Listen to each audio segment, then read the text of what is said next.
I just can't describe how many slugs and snails we have around here.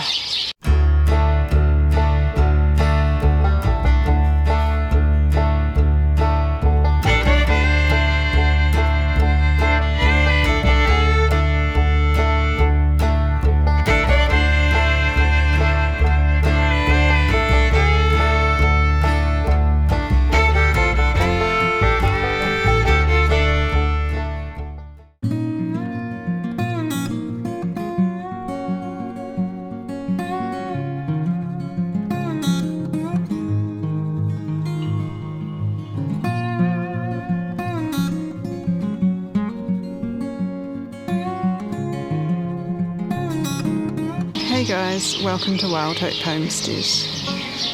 We've had a lot of rain.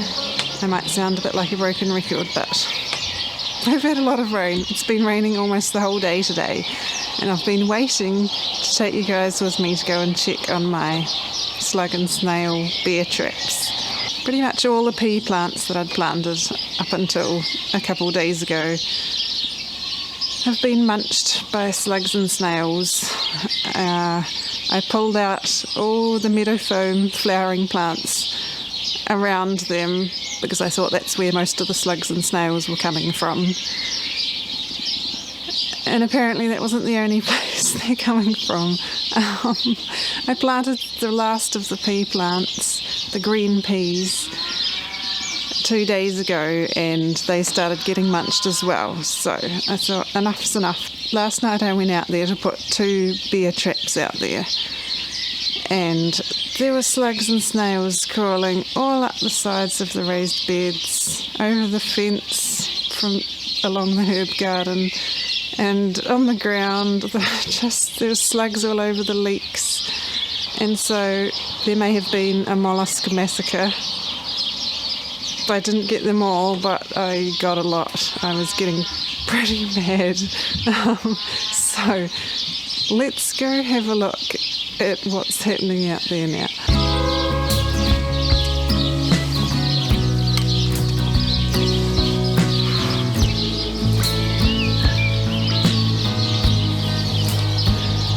Okay, so here are the survivors. This is a pretty sad state of affairs for the peas. This whole row, actually probably more than this whole row, should have been full of pea plants.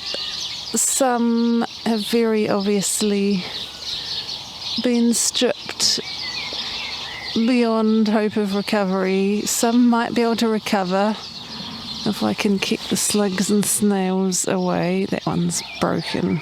They get the stems as well as the leaves, and once the stem gets sucked or chomped off right near the bottom, then they just can't grow back. So some of the peas I've just replaced the whole plant, and some of them, like this one, I've planted a new one in front of pretty close to the other ones, just in case they bounce back. But look at that's just been chopped off. Oh, it's just such a mission. But I'm glad some of them survived after my massacre last night. So let's have a look. It has been raining so much today. There's a fly in there, and little bugs too. Look at that. This is after I got every slug and snail I could see near or on the pea plants, and crawling up the sides of the bed. There's a few remnants left. Luckily it's been raining, so it's washed away most of the dead slugs. And they were all over this fence too. They were just everywhere. So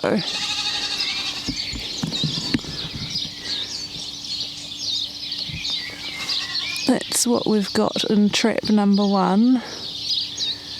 Plenty of slugs in there. So that is great news. I'm definitely going to leave that there. The next one is over here, because I know there will be slugs and snails hiding under the sorrel, even though I've lifted up the leaves and gotten some of them out. There were a bunch on these spinach beets last night too that I squished.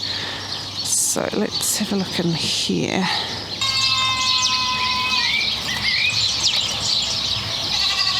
Oh, there's a live one. You can go in there. Okay, so maybe slightly less than the other one, but still a good amount in there. And a fly, which is always a bonus. So that's very good. I'm glad that the traps are helping. I wish I'd just done it sooner. We had some old bear that's been sitting in my potting shed for that purpose for a long time, and I just keep forgetting about it or not getting around to it. And last night I was like, right, I'm just going to do it. And I'm so glad I did. As I look at squished snails on the ground. I just can't describe how many slugs and snails we have around here. It's going to be an ongoing battle, and because it's been so wet as well, it's just, I think it's going to be, it seems like it's even more of a battle this year because we have had so much rain and we haven't had that much warmth yet this spring. So once the temperatures warm up more and it gets drier, they're not as much of a problem. But right now, when I'm trying to get little plants planted, they're a big problem.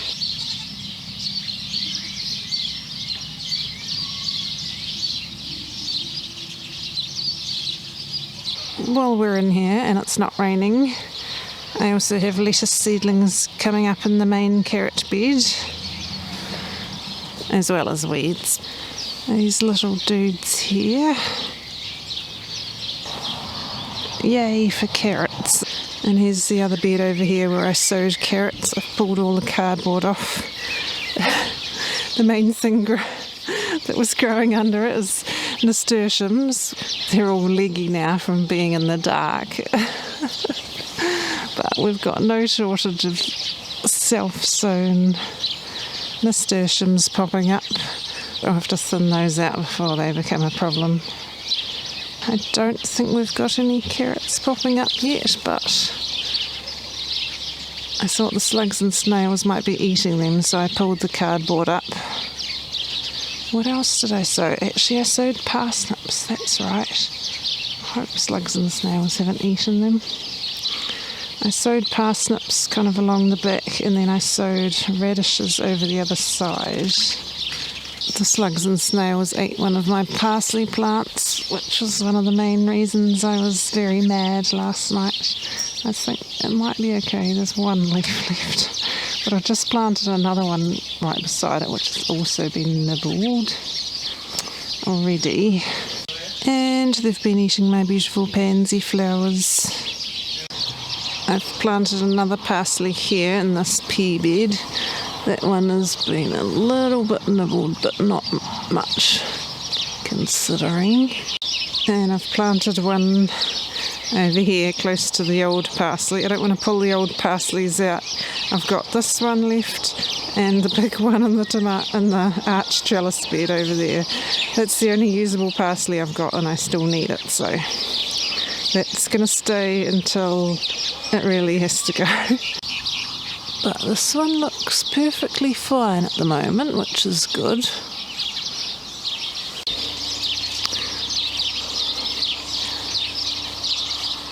And then I've planted one down here by the comfrey. It's been a little bit nibbled with little holes. Interesting, but it's okay. And over this side there's one here too, which has also been a little bit nibbled, but not much.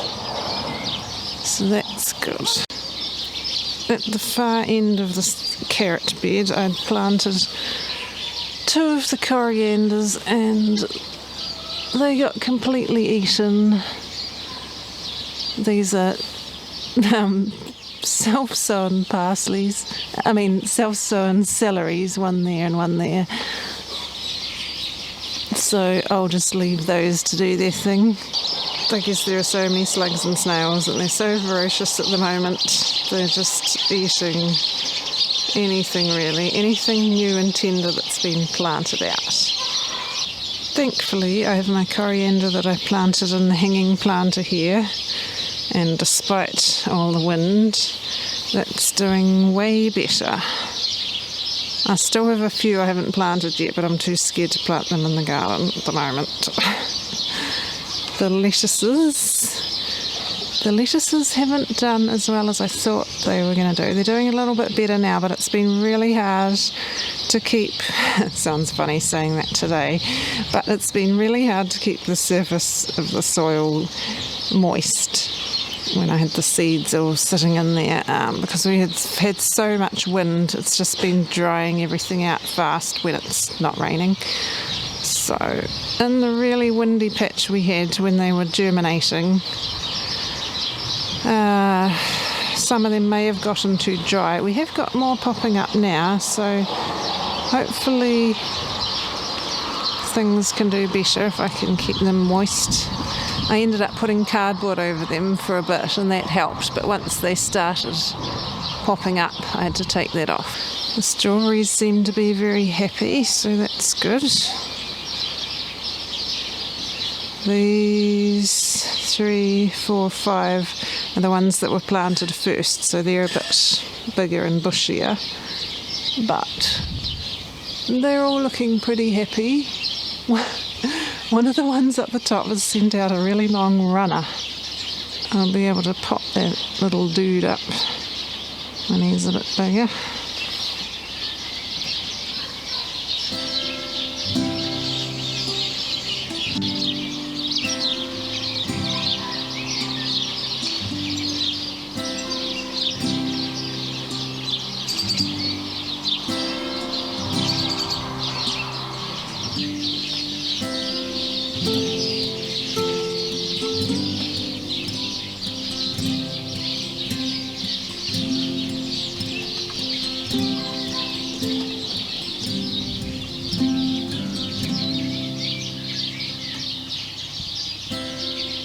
I went out the next night to see how the slugs and snails were doing, and this is what I found.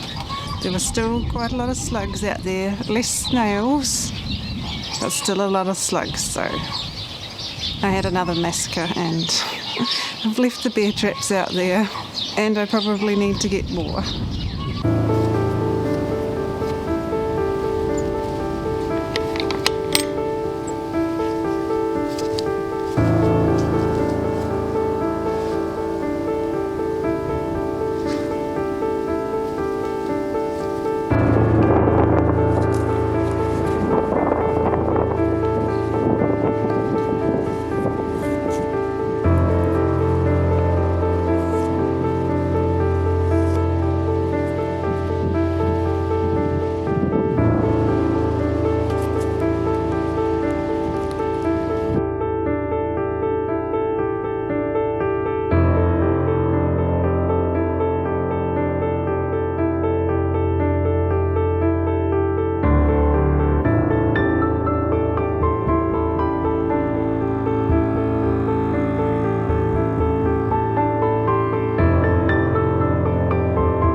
In more exciting news, 10 days ago we started some eggs in the incubator.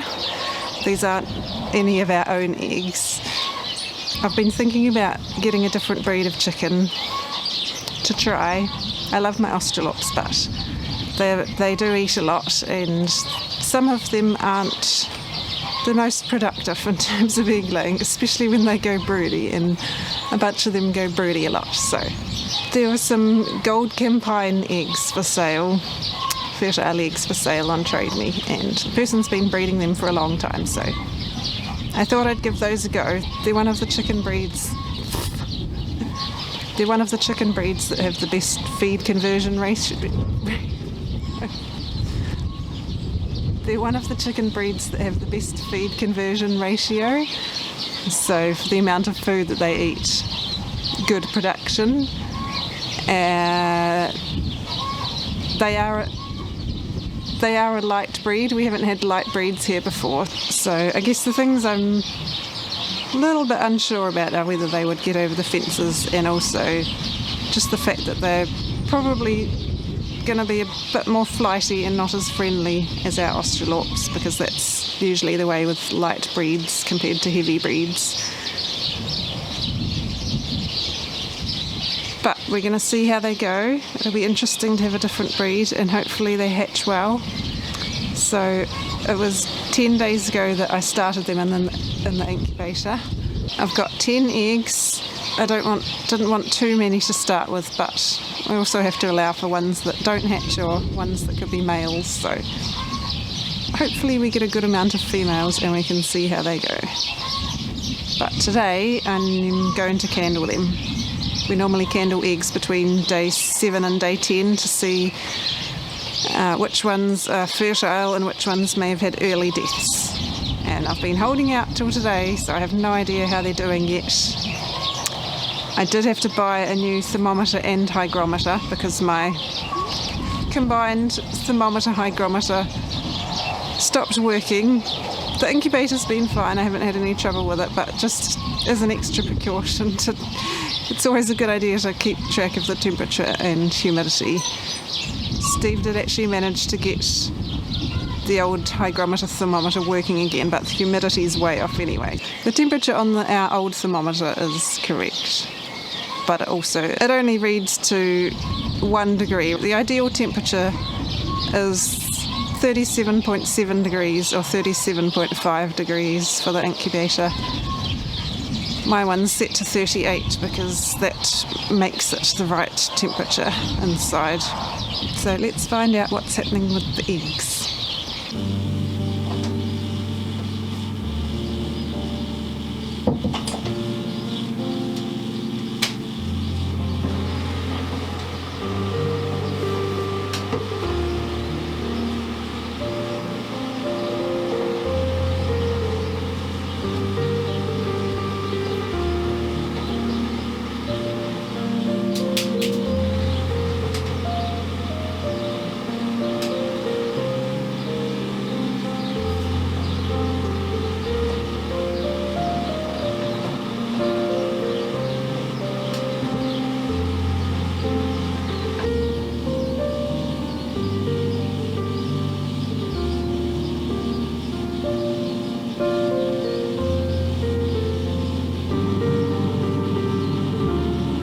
First one is fertile and growing, yay!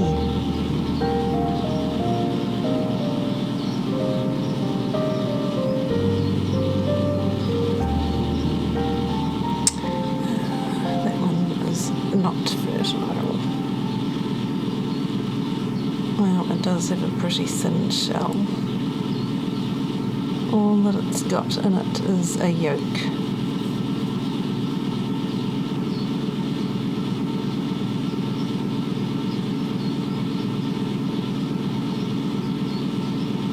Oh, it's moving. Yay! That one is alive and growing. Good. Oh no, number 4 is another dud. It has not started developing at all. no veins, no lines, just a yolk floating around in a light shell.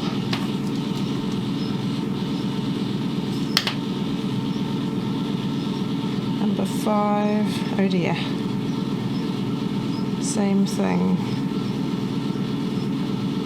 That is a blank.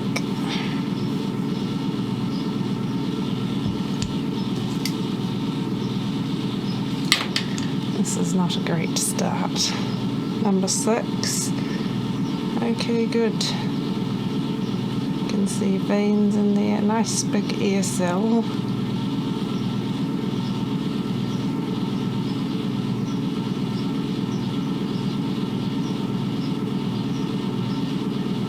That one is alive and growing. Oh no, this one's no good.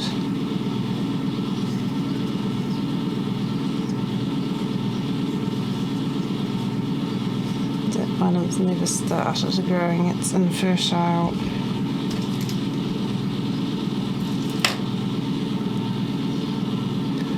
Good, nice and dark. If you pick it up and immediately it's dark with a big lot of space at one end, that's good. We want to see dark eggs. The veins and things moving in there.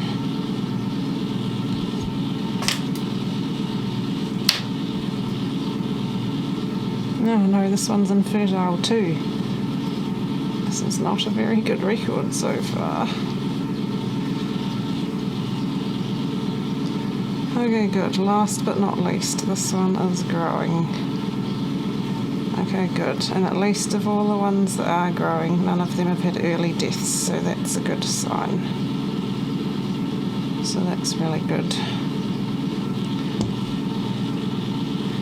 Let's just double check that I've got all the good ones. So only half of them are good.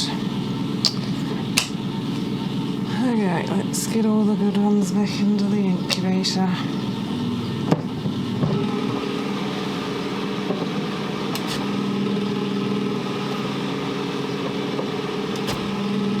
Well, that's quite a disappointing result for egg candling. Only half of them are good and growing, and the other half are going to have to be thrown out.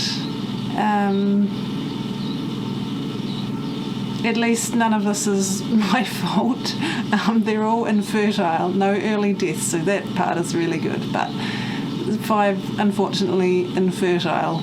They've never started growing. Now we wait until day 18. At the end of day 18, I will stop the auto turner, take out the turning rack, put in the flat tray that the eggs sit on